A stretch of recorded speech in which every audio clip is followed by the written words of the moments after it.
Selamlar. Bugün Türkiye'nin İran savaşında. Azerbaycan Türkiye İran'la savaşmasını gördü ve artık Azerbaycan da Türkiye'nin yanına gelmiş oldu.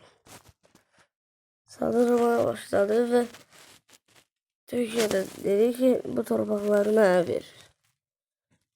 Ondan sonra da artık İran payitahtı düşmeye başlamıştı. İran da payitahtı düşmüş ve artık Azerbaycan'a saldırmaya başladı. Popüler şehir Lənkəran dağılandan sonra artık payitahtı Bakıya da sınırı oldu. Ve artık Azerbaycan da torpaqlarını birleştirdi ve artık İran da payitahtı düşmeye başlamıştı. Çünkü İran payitahtına qonşuydu. Ve İran da bunun üzerine payitahttan ilerlemeye başladı ve artık Azerbaycan yok Türkiye'de ilerlemeye başladı.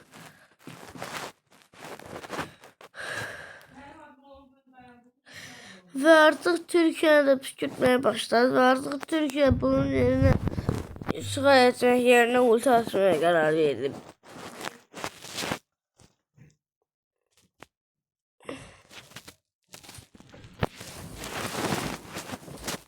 Ve artık Türkiye'de ulti atsandan sonra artık Türkiye'de daha da güçlenmeye başladı. Artık İran da payitahtı düşmeye hazır idi. Ve artık İran da bu saldırıya dayanabilmirdi.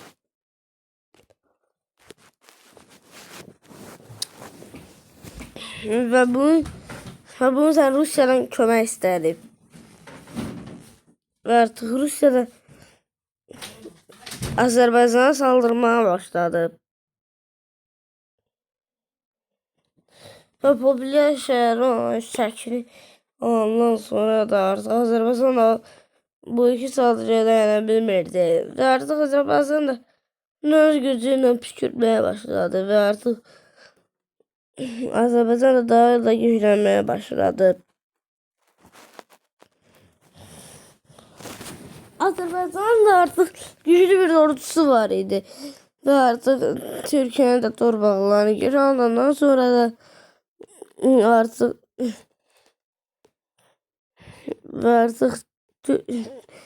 İran'ı da püskürtmeye başladı ve popüler şehirlerden Məşhədə aldı. Ondan sonra Semnan ve qalan torpaqları da almaya başladı. İran da artık güçlenmemeye başladı. Ve artık İran da bu saldırıya dayanabilecek gücünü Azerbaycan'a vermişti.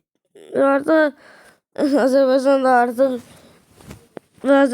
da ortası güçlenmeye başlamamıştı. Ve artık İran da öz torpaqlarına geldi. Ve artık İran da artık Qarabağdan ilerlemeye başladı. Ve artık Azerbaycan'da ise bu görəndə ise İran'ı püskürtmeye başladı. Her Astranı da almıştı. Ve Astranı da alandan sonra ise payitaxta yaxınlaşmışdı. Ve artık İran da buna durabilmirdi. Ve artık İran da Rusya'dan kömək istemeye başlamıştı. Evde Rusya öz gücünü toplayandan sonra da artık Rusya'da Azerbaycan'ı püskürtmeye başlamıştı. Artık Azerbaycan da güçlenmemeye başladı ve tezden popüler şehri olan şehri aldı. Artık popüler şehri olan Şamaxını da almaya başlamıştı.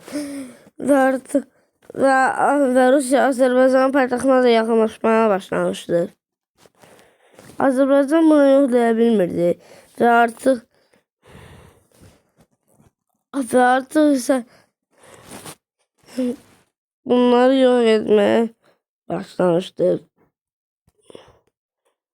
Ve artık İran da Bu saldırıya dayanabilecek gücünü o kadar da kullandı ki İran paytaxtı Tehran'da düştü. Ve savaşı Azerbaycan kazandı. Ve Rusya savaştan çekildi. Artık Rusya savaştan çekilmeye karar verdi. Ve savaşı Türkiye ve Azerbaycan kazandı.